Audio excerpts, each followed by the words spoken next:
Mais c'est comment non? Là, nous sommes là le 5, tu ne me dis pas combien tu as gagné le mois. Si tu as gagné combien, tu as gagné combien le mois si là, non? Je veux te savoir, tu sais que moi j'ai vu ton salaire, mais je veux quand même savoir combien tu as gagné. Le mois, je ne dois pas dire, mais bon, j'ai gagné 1300 euros. 1300 euros. Et toi? Moi j'ai gagné dans les 2600 euros. 2600 euros. Tu dis comment? J'ai gagné 2600 euros. Non, n'est pas. Moi j'ai payé la maison. Ouais. J'ai payé la maison. Rien que la maison, c'est déjà 1000 balles. Hein? Oui. Voilà, donc dans les 1000 balles, il reste combien? Il reste 1600. Oui. J'ai payé le crédit immobilier. Oui. À combien? Dans les 700 euros. Il reste combien? Il reste moins de 900 euros. Quand j'ai payé les assurances des 2 voitures, j'ai payé les assurances des 2 voitures, j'ai payé la bourse, internet, j'ai payé tout ce qui a payé, tout ce que tu connais que j'ai tout payé. Les mutuelles santé. J'ai tout payé, il me reste à peu près peut-être 300 euros pour finir le mois. Voilà, je ne sais pas, et toi tu as géré ta part comment? Je ne sais pas comment toi tu as géré pour toi. On essaie de trouver de pouvoir. Bon, vu que j'ai gagné 1300, j'ai payé le crédit de la voiture. J'ai fait des courses. Et ce qui me reste, c'est à moi.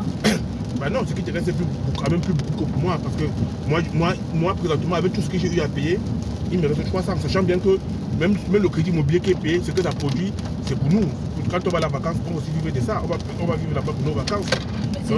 C'est ça alors que je dis que, par exemple, après avoir payé la maison, faire des courses, peut-être acheter 2 petits 3 trucs aux enfants, s'il me reste peut-être, supposons, 500 ou 600 euros, c'est pour moi.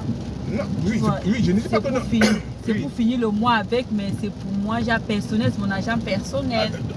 C'est-à-dire que ça veut dire qu'à la fin du mois, tu as plus rien que moi. Parce que si tu gardes 600 euros pour toi personnel, et moi j'ai peut-être 200 euros pour moi personnel. Sachant que les 600 euros, je compte déjà, bon, je peux dire, bon, si j'enlève par exemple mon épargne, il va peut-être me rester. Et moi, je n'ai pas d'épargne, fait comment alors? Moi, je n'ai pas d'épargne. Parce que moi, quand il me reste 300, je n'ai pas d'épargne. C'est bien vrai que bon, il y a aussi beaucoup de crédits qui font que pour moi, il va finir comme ça. Sinon, normalement, je dois encore avoir plus que toi. Exactement. Oui, ouais. mais comme je n'ai pas d'épargne, ça. Voilà, ça me baisse un peu. Attention, sèche. Va t'asseoir là-bas au-dessus. Mais comme je n'ai pas d'épargne, ça me sert un peu. Moi, je me dis, normalement, je me disais que quand tu prends ton salaire, je prends le mien. Voilà ce que je pensais. Hein. On paye tout dans la maison. Et le reste, maintenant, on associe les 2 salaires. Comme tu as eu 1300, j'ai eu 2600. Ça fait combien? 1300 plus 2600. Ça fait combien? 2600 plus 3100. On est presque à 4000 euros. Dans les 4000 euros, on mettait les 4000 euros ensemble. Et on payait tous les factures ensemble. Et le reste, maintenant, on dit que bon, peut-être moi j'ai 150 euros de budget du mois. Et toi, peut-être tu as 200 ou 250. Vu que tu es une femme, tu fais les ongles, c'est plus cher que nous les hommes. Moi, je me coiffe à la maison. Tu vois, non? Ça veut dire que peut-être tu as 200 et moi j'ai peut-être 150. Tu vois, et peut-être s'il y a maintenant peut-être un 500 ou un 100 de plus, on met dans un compte commun, bloqué peut-être pour les vacances, pour les sorties ou pour les projets. Moi, c'est ce que je pense. Hein. Parce que si, imagine que toi, tu gardes maintenant tes 600. Oui. Voilà, moi, j'ai 300. Et de toute façon, avant la fin du mois, il faut encore mettre le carburant dans les 2 voitures. Il ne doit plus rester grand chose. Et de fois aussi, même avant la fin du mois, on se retrouve encore de faire des petits courses. Les petits courses, voilà, à Strasbourg, les bananes plantains, c'est tout ça. S'il faut payer ici, le coquille, tout ça, tu vois. Voilà, et puis c'est moi qui ai véhiculé, donc c'est moi qui fais toutes ces courses-là en priorité. Exactement. Voilà, donc ce qui fait que moi, même mes 300 ne vont pas atteindre le 15. Ça n'atteint même pas le 15. Voilà, donc moi je n'ai pas l'air sur l'argent. Hein. Moi je ne dis pas que non, tu dois payer la maison, non. Je dis juste que il faudrait qu'à la fin du mois, soit on vote un budget qu'on met de côté dans un compte commun ensemble, ou bien on mélange les 2 salaires, on sort tous les dépenses et le reste on se le partage. Sachant que s'il y a les budgets d'aide familiale, ça fait que on dit que le mois, c'est s'il faut aider peut-être dans ta famille 100 000 ou 50 000, on vote dans le reste de l'argent. Si dans ma famille, il faut aider 100 000, on vote dans ce qui reste. Tu vois ce que je veux dire?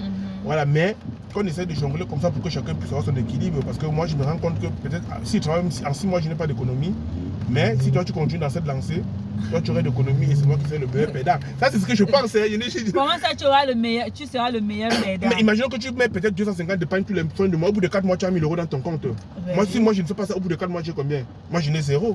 C'est pour ça que tu vas voir, tu vas vivre avec des femmes ici en Europe. Tu vas comprendre un jour que la femme a payé un terrain de 7 millions au Cameroun, son terrain à son nom, alors que toi, tu vis avec dans la même maison. Hein. Alors, parce qu'elle arrive à épargner, mais toi, tu n'arrives à épargner. Mais vu que c'est toi, même si vous sortez faire les restaurants, c'est moi qui paye. Si on sort manger dehors, c'est moi qui paye. Parce qu'il me dit que ok, je suis un homme, tu vois ce que je veux dire. Oui. Bon, après, je ne t'oblige pas. Après, ils disent, tu réfléchis par rapport à mon idée. Et tu vois, bon, il y a aussi des mois que moi, je suis en CDI. Toi, tu es temporaire. Il y aura des mois que tu n'as pas de travail. Forcément, c'est moi qui va prendre tu la relèves. Toi, tu n'as pas encore droit aux allocations, chômage et tout. Donc, forcément, à un moment donné, voilà, c'est moi qui va assurer parce que j'ai tout. Tu vois ce que je veux dire? Bon, c'est ce que je pense. Après, maintenant, je ne sais pas, toi, tu penses pareil que moi. Oui, je trouve que c'est tout à fait raisonnable. Oui, parce qu'on dit toujours qu'en Europe, il y a beaucoup le problème d'argent qui sépare les couples. Hein. Il y a beaucoup cette histoire financière qui sépare beaucoup de couples. Beaucoup de couples sont ensemble, mais tu verras qu'à la fin du mois, c'est pour ça que tu aimes regarder mon salaire, tu veux savoir combien j'ai gagné. Non, c'est pas que je veux savoir, parce que tu vois, quand il me reste peut-être 300 € dans la fin du mois et que c'est que ma femme a gagné plus de 1000 €. Et que, voilà, et qu'on ne discute pas par rapport à ça, j'aimerais aussi quand même savoir, parce que de toute façon, même quand tu ne travailles pas encore, tu ne voyais pas mon salaire, mais tous les factures étaient payées. Tout était payé. Tous les factures étaient payées. Voilà, donc tu savais que, il te disait quand même que non, il te disait à la bouche qu'il gagnait tel montant, mais jamais on a reçu un courrier d'huissier ou de notaire ou de quoi à la maison qu'on n'a pas payé quelque chose. Et on arrivait à manger bien, les courses étaient faits, on avait tout, tu vois ce que je veux dire. Et maintenant qu'on a 2 salaires, je pense qu'on devait encore avoir une belle vie qu'avec un seul salaire, tu vois ce que je veux dire. Après, parce que la plupart des trucs qui tuent les couples ici en Europe, c'est l'argent. Hein. Tu vois, les gens sont ensemble, mais chacun fait ses instruments de son côté, fait des projets de son côté, après ils se courent les têtes. Et beaucoup de femmes se font arnaquer parce qu'elles partent près des projets sans être bien informées. Et on les arnaque. Et quand les arnaque, elles viennent pleurer au pied de leur mari. Mais le fait est déjà fait, on ne peut pas revenir en arrière. Alors que si tu as vu l'histoire de poser, comme je te dis, moi je ne dis pas que je veux ton argent. Moi je me bats très bien. Voilà, mais vu qu'on soit un peu transparent dans. Tu vois ce que je veux dire, non? Voilà, il n'y a pas de problème, il n'y a pas de problème pour ça, non. Et on a la chance, aujourd'hui, si on va en vacances en Afrique, on n'a plus de location. On a quand même un toit sur quoi on peut dormir. Tu vois ce que je veux dire? On a la famille.